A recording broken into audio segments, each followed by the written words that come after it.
Bonjour à tous. J'apprends que le jeune Junior Ngombe, à qui je m'adressais par ce canal le 20 juillet dernier, suite à l'une de ses sorties, a été arrêté à Douala et placé en détention au secrétariat d'État à la Défense à Yaoundé. C'est donc habité d'une profonde indignation que je reviens à la charge. Non seulement pour condamner vivement cette arrestation et pour appeler à sa libération immédiate. Je le fais parce que je considère que c'est non seulement une injustice, mais surtout une volonté d'exacerbation des tensions sociales au Cameroun. Une injustice parce qu'il me souvient qu'il y a un an, ou un peu moins, deux militants du RDPC, les communicants d'ailleurs de ce parti politique, ont affirmé sur un plateau de télévision publiquement qu'il y aurait coup d'État au Cameroun en cas de défaite de leur candidat. Une plainte s'en est suivie et ces personnes-là n'ont jamais été inquiétées, vaquent librement à leurs occupations et continuent à participer à des émissions publiques. Un jeune Camerounais monte au créneau, exprime son ras-le-bol et surtout dit qu'il va mobiliser ses compatriotes, ses congénères pour faire obstacle à la fraude électorale. En 2025, il est placé aux arrêts. Et comme je le disais, c'est une volonté d'exacerber les tensions parce qu'il y a, nous le savons, une clique, un groupuscule de personnes au sein du pouvoir qui ont décidé absolument de bordéliser le Cameroun, de créer le désordre parce qu'espèrent-ils, dans ce désordre et dans ce sang, ils vont s'en sortir et ils vont se laver. Moi, je voudrais vous dire, à vous qui voulez absolument pousser les Camerounais à bout pour que le désordre s'installe, sachez que ce sont vos têtes et les têtes des vôtres qui tomberont les premières. Alors, je le répète, non seulement je condamne l'arrestation de Junior Ngombe, j'appelle à sa libération immédiate. On doit laisser les enfants là grandir pour venir construire leur concession, pour construire le pays et tout. C'est pas possible, ça ne va pas. Qu'on ne vous trompe pas, rien ne va au Cameroun. Ils sont maintenant en train de kidnapper des gens. Qui veut aussi me kidnapper? J'attends de me kidnapper aussi. Ça va changer quoi? On a tué Jésus, ça a changé quoi? Nous voici, non? On a tué mon Seigneur par là, ça a changé quoi? Les peuples, ça a changé quoi? Non, ils sont petits, très petits. On ne peut pas construire un pays dans le mensonge, dans le sang, dans les détournements, faire souffrir les gens pour rien. On vient d'arrêter un jeune de 17 ans qui a passé son baccalauréat. Tout simplement parce qu'il a dit que ça change. En 2025, ça va changer. On l'a kidnappé de Douala pour amener au cercle à Yaoundé.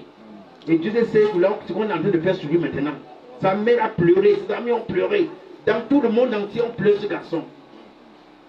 Parce qu'il dit qu'il faut que ça change. C'est pas bien. Quand les gens se comportent comme ça, je ne sais pas. Le pays n'est pas à eux, le pays c'est pour nous tous. Dieu nous a donné ce pays, ce magnifique pays de Cameroun. Que personne ne croit qu'il est plus camerounais que les autres. Nous sommes Camerounais et fiers de l'être. Que tous ceux-là qui veulent mettre le Cameroun à feu à sang, leur place est en enfer. Ce n'est pas ici. On veut la paix. Nous voulons la paix. Et nous prions pour la paix. Jésus est un homme de paix.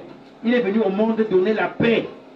Donc, ceux qui sont épris de paix, ceux qui veulent la paix dans notre pays, ceux qui veulent entrer dans ce combat, le Père évêque les invite le 14 août à 9 h à Ouka. Que chacun vienne avec un arbre de paix. Nous savons ce que c'est que l'arbre de paix dans notre culture. Que chacun apporte son arbre de paix, son chapelet, pour qu'avec Maman Marie, nous prions. Le Cameroun a été confié, consacré à la Vierge Marie. Et cette maman nous aime. Elle nous protège de son manteau maternel.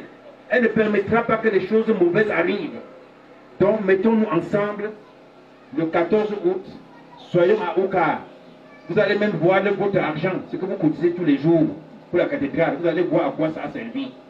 Nous voulons avoir la cathédrale, la plus belle cathédrale de l'Afrique à Bafoussam. Oui, oui, la plus belle cathédrale de l'Afrique. On veut construire ça à Bafoussam. Parce que Dieu a donné l'argent au Bamileke. Il ne faut pas se cacher. Mais qu'est-ce qu'ils en font? Si vous avez tout l'argent du monde, et on vient chez vous voir là où vous avez donné à Dieu, ça ne ressemble à rien. Mais il faut que nous soyons dignes dans tous les plans. Que les étrangers qui arrivent disent que non, Dieu vous a donné et vous avez su rendre à Dieu. On voit la cathédrale. C'est pour tout le monde. Et le 14, le nonce apostolique sera là. Le nonce apostolique, c'est le représentant personnel du pape Jean-Paul, du pape François. Oui, oui, c'est lui l'ambassadeur du Vatican à Yaoundé.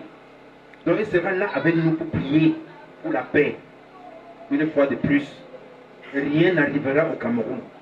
Levons-nous, levons-nous, levons-nous, levons-nous, vous le dites.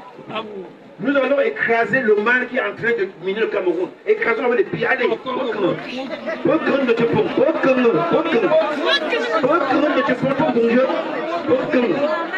voilà. Nos parents, nos ancêtres avaient fait cela et c'était un bon rite. On n'écrase pas un être humain. Pour que allez,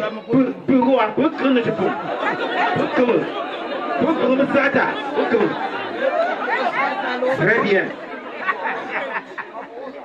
Maintenant, je vous bénis. Le Seigneur soit avec vous.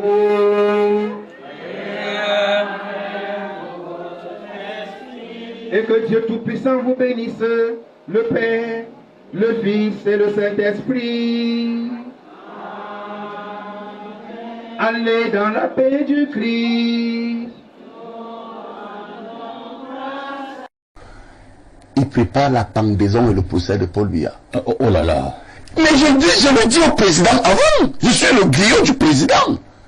Le griot doit chanter, mais en disant la vérité. Il ne me tienne pas. Parce que moi je dis ce que je connais. Je vous dis ça pourquoi? Parce que, mais regardez ce que Mobutu a connu. Quand le président ne sera plus là, tous prient Dieu que Biya meure, parte. Tous se moquent de lui. Tout ce que vous voyez là, c'est des moqueries, c'est des mises en scène pour montrer que, regardez ce biaïstes, ces gens, on se moque du président et des biaïstes. Ils s'en foutent du président. Et pourquoi le président continue à être entouré de ceux qui se moquent de lui? Parce que, quand ils sont devant lui, regardez les vidéos, observez. Moi je suis malvoyant aujourd'hui, mais vous qui avez les bons yeux, vous voyez pas quand ils sont à côté du président, ils plient la tête jusqu'à lécher le sol. Oui, nous le voyons. Bon alors, il se comprend donc quand le président, qui aime aussi les honneurs, voit tout cela, il est convaincu que mais ce bon garçon, pourquoi on veut lui faire tant de mal? Mais quand vous voyez les actes que ces criminels qui se couvrent jusqu'à toucher leur genou à côté du président, mais vous regardez, si vous dites au président que ces gars peuvent tuer une mouche, mais le président va vous dire non. Le président non. C'est ça que j'appelle une manœuvre, le président. Et dans cet élan, il y a donc 3 conséquences. Quand Paul Biya va partir. On termine avec ces conséquences. Première conséquence, ils sont prêts à dire que quand Biya va partir, que ce monsieur était un criminel qui pouvait le résister. On avait peur qu'il nous mette en prison. Voilà ce que ces gens préparent. Deuxième conséquence. Deuxième conséquence, qui est grave quand Paul Biya va partir. Non seulement, première conséquence, ils vont l'accuser, mais deuxième conséquence, c'est eux qui tiennent les postes essentiels de l'État. C'est-à-dire que la combinaison réelle, si le président part actuellement, il dispose de beaucoup d'instruments pour nous faire très mal, y compris une guerre civile.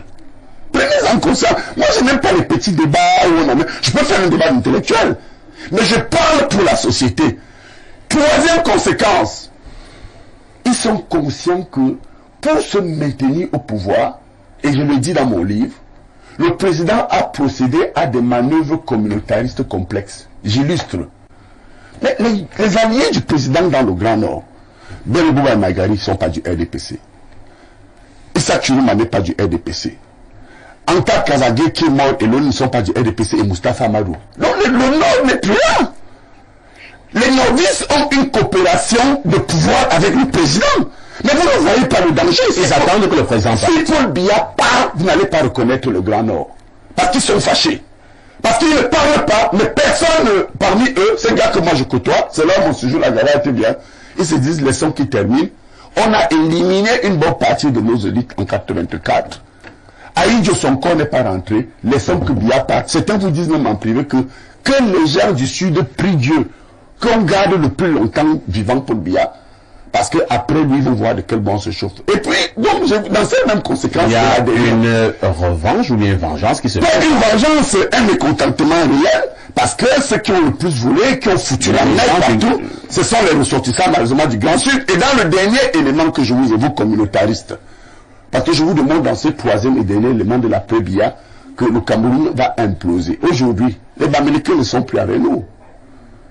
contrairement, et les gens n'aiment pas qu'on parle de ça. Les Bamileke sont avec qui? Je félicite les Bamileke parce que si vous avez quelqu'un au RDPC qui vient vous dire que le MSC n'est pas assis majoritairement à l'ouest, n'est pas majoritairement assis à Douala où quand nous a battu, y compris le président de la République aux élections. Ah bon? Mais il a eu 70%.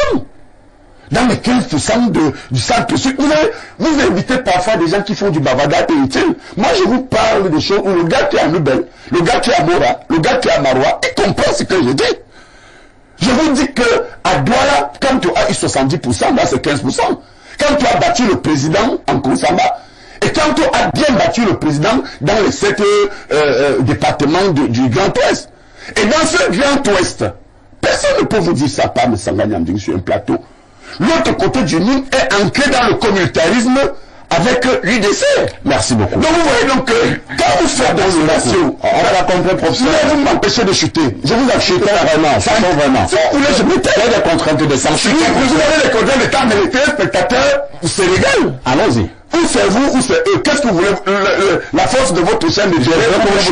Chutier. Bon, je chute donc. Je suis d'accord, parce que c'est la discipline de la télévision. Oui.